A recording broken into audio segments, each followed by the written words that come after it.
Thank you, Ying Ying, for that inspirational message, and thank you for immortalizing Iris in this book. Ying Ying mentioned that this is a thick book, but this is really an easy read through a mother's love. You can feel that through the book. And it was really delightful to come here today because, you know, when you read a novel and in your head you imagine the characters, and here are two real-life characters from the book, Ying Ying and Xiaojin. Now, until 3:15, until the movie Iris Chang, The Rape of Nanking begins, we have time for a Q&A with Ying Ying, Xiaojin, and also Thekla Lit from the Alpha. Yes. For Ying Ying, you mentioned that Iris had ongoing research projects. Will somebody put it together into another book, a posthumous book? Yeah, the fourth book, as I said, is about a group of U.S. veteran POW experience in Philippines. Yes, after she interviewed a dozen of veterans, and the transcripts, all this in the Stanford University Hoover Institution. In her under her name, you know, the story as her paper. Right after she died, there's because the rights is in her husband's. I heard it's called Joseph Gateway or somebody is a historian going to continue, but no, 6 years now. I haven't heard anything. Yeah. First of all, thank you for bringing us the book. I can't imagine the anguish, the pain, and everything. I remember I was very shocked in Vancouver when I read the small news item that Iris Chang had died. And I was like, why is this so short? Why didn't he say anything? I still remember it. So the other day when I saw the Globe and Mail article and the Georgia Strait article, but first the Globe and Mail article, then I said, Dr. Ying Ying Chang, is that the mother of Iris? So I checked what I was reading again and I said yes. So I said I must be here no matter what, even though in my neighborhood they're celebrating Italian Day. And I'm very loyal to my neighborhood around East Vancouver. I guess the question that arose, and also on the tail of the other question, is since Iris has opened up Anglo scholarship, which is very important, I am sure there's significant scholarship in Chinese, but it's not opened up to the world as much yet because of history and circumstances. So I'm just wondering, is there a China-US or US-China Foundation to continue this very, very important scholarship for educational purposes, and to have some museums and commemoration, and we can learn from some other cultural groups that have already done a lot of this, and it's time that we continue, right? However we can. Thank you. I think this lady has raised a very good suggestions. I think yes, indeed, and I hope here in this room there must be some academics that can, you know, take up this kind of work. I understand that Dr. Ken Derrick is also belong to the like the Chinese Canadian history, is doing some kind of research around this area, and then I'm sure, you know, other scholars would take up this, and then for Ying Ying's books coming out, then if her book can attract a lot of attention, I hope we will also give encouragement to other scholars to go into this area and do some more research. Just a quick addition, sorry, because I was thinking along the lines of the books, so I was thinking US, China, China, US, I include Canada, China, China, Canada, as well, sorry, as well as the scholarships have to be in Chinese and in English.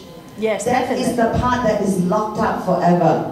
I am a descendant of a grandfather who was shot during the Japanese occupation of Malaya. My name is Suk, and I teach. You know why Iris book, The Rape of Nanking, is so important, because it's the first English book about the Rape of Nanking that is easy to be read, and that is why it's so successful. And also in her book, it's not like a traditional academic book. You know, she wrote this chapter of history in three perspectives. One from the victim's perspective, second from the perpetrator's perspective, and third from the eyewitness, that is those 20-something Westerners in the safety zone from their perspective. And then also, of course, she reported and analyzed, you know, the denial from the Japanese right-wingers and some Japanese politicians since the end of the world until now. So that's why this book is very important, and also I think that's also why Ying Ying wrote her book in English too. I think I answered this lady's question. I think a lot of books are written in Chinese, actually. Just English is not very many. So that's another reason I wanted to write in English. Because since in English, the Western world didn't know this chapter very much, we should have more people record those kind of experience in English. Yeah. Yeah. Oh, and then my book is going to be translated. The translation rights already brought by Beijing, one Beijing publisher, and probably will publish a year and a half from now. And also probably from Taiwan. I just heard on the road that my publisher said that Taiwan now also expressed interest to translate in the traditional character. As you know, now Chinese has two versions, one simplified, that's now in PRC, and then Taiwan is a traditional, so there's a two versions. Good afternoon, Ying. I'm a reporter from World Journal. Just wondering, there have been a lot of movie adaptations from the books, inspired by the books. So have you ever seen those movies, and do you think they're a true portrayal of the stories of how Iris has portrayed, portrayed? You mean the okay? Like 1919. Yeah, 1919 is Lu Chuan's direct just now showing in New York, right, and the festival.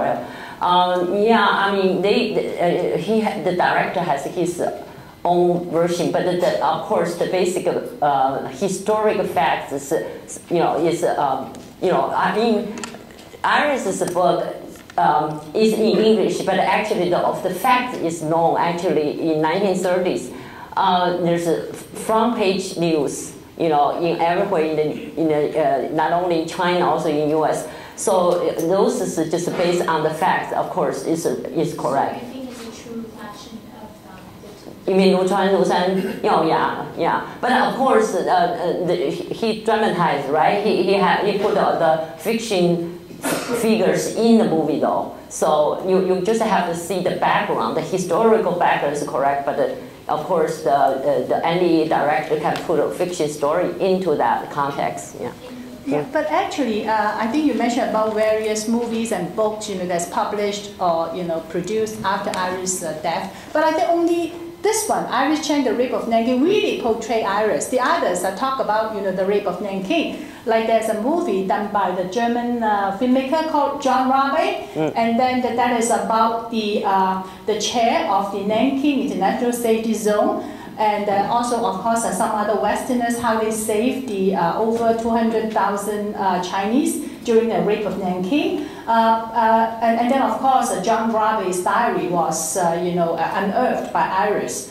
But then the movie is not exactly portraying Iris. Or other film called Nanking by the producers Ted Leonis. Yes, he is the VP of AOL. And then he admitted that he read Iris' book, and then he decided to make a movie about the Rape of Nanking. But that movie again, is not a portrait of Iris. Yeah. So it's only this one, Iris Chang, The Rape of Nanking. And then, of course, this movie actually is produced by our organization, Canada Alpha, with a lot of support from the community. And then, of course, we also got the endorsement from Iris' parents. So I hope they will feel that at least we haven't heard from them that that is not the Iris that the film portrayed. But I have to emphasize, even though Canada Alpha sponsored this movie, But the film producer is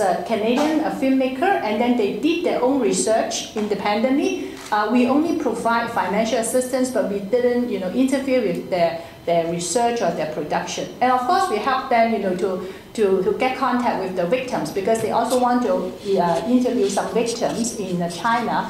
We help them, to make connections with them. But they did all their research and the production independently. I want to find out if, just as your daughter met with great oppression from the Japanese ambassador when she spoke the truth she uncovered, what about your own truth as it relates to her untimely death as a side effect of medication which keeps killing? I have few suicide in my family and all related to antidepressants.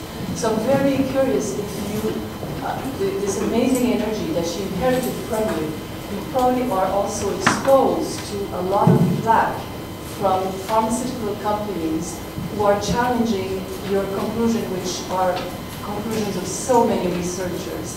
So I suppose you have also received a lot of antagonism, just like your daughter did, unearthing a different truth.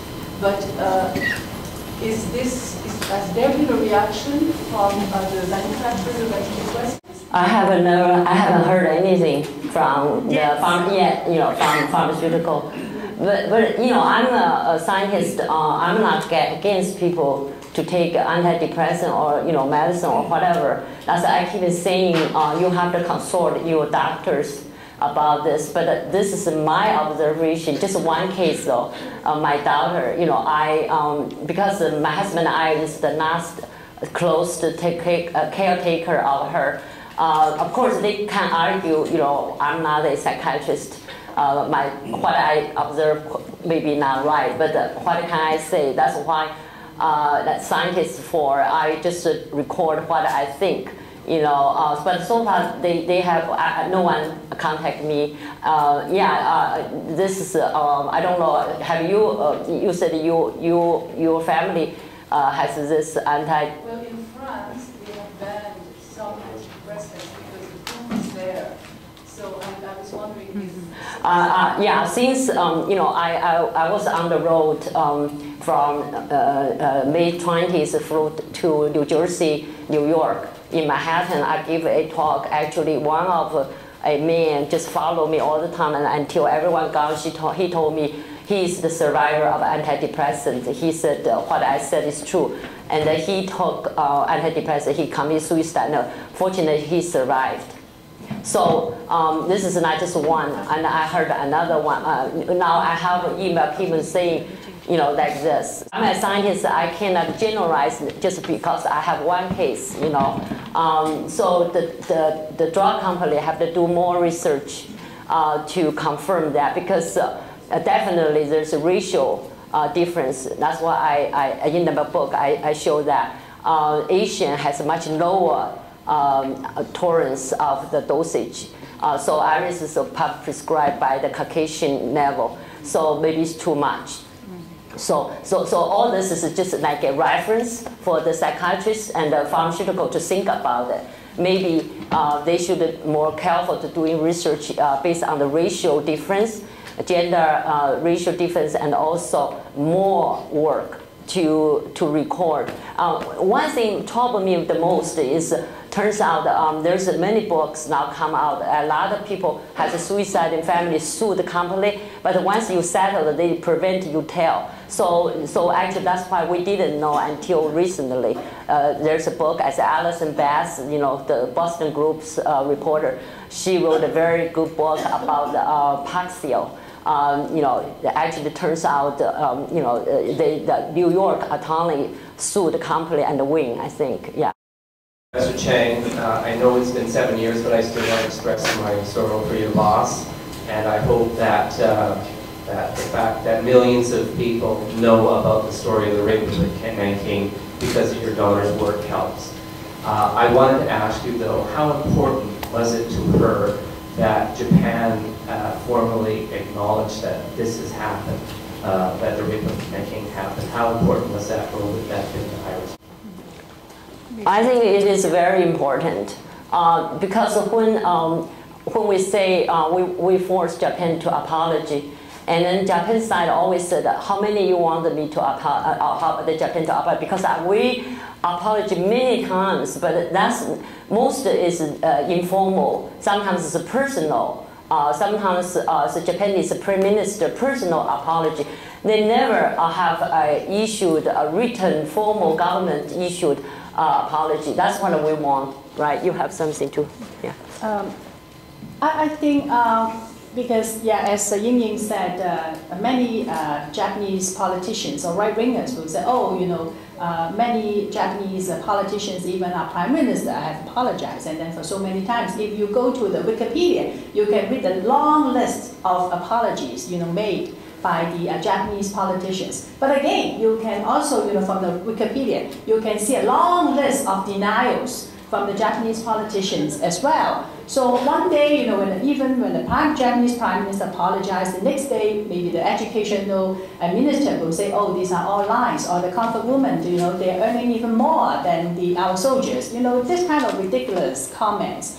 So I think because we have the privilege to have met with so many victims, and then what they want is the apology and compensation resolution passed in the Japanese parliament, because in that is the, you know, they are the elected, you know, politicians, and then from there, then it will really represent, you know, the whole country, their own people. And then if you pass this kind of apology, like the Canadian in the Canadian parliament, they also, you know, pass apology and a compensation resolution in the parliament to compensate the Canadian Japanese internment victims, and also, you know, recently in year 2006, you know, they apologized to the hack tax victims. Then the victims will consider it really official, and then no one, you know, will be able to refute this again. So I think that's why, and then for Iris, because I have the privilege to have met with Iris almost, you know, once every year at least, you know, starting from 1996, 1 year before she published the book. So I have, you know, many times to, you know, communicate with her, and then we share our thinking. She shared the same thinking, and then she believed only, you know, with apology, and then that is the basis for reconciliation, for justice, for peace. And then without a sincere apology, then all the, you know, the so-called friendly relationship is just built on, you know, empty basis, and then that is, you know, not really conducive to long-term peace and justice. We mentioned there are some scholarship in Chinese and in English on this Rape of Nanking issue, but I think we definitely also touched on the issue of the Japanese response to this issue. So I think we should need some Japanese scholarship also on this issue. I haven't read your book, your little book yet, but I think it does a very important job to defend Iris Chang. Because for some of the critics I heard from Japan is that some right-wingers pick up on some different interpretation of this Rape of Nanking issue, and they pointed at Iris Chang and attack Iris Chang on her personality.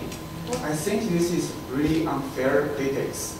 And I think your book did a really good job to, probably I haven't read it yet, so, but I think it will do a very good job to defend Iris Chang and try to depoliticalize this issue and try to stop the demonization of Iris Chang. So, so my question one would be like, is there any plan to try and get a Japanese translation of this book and publish it in Japan? Any publisher interested, of course, you know, I hope it be translated.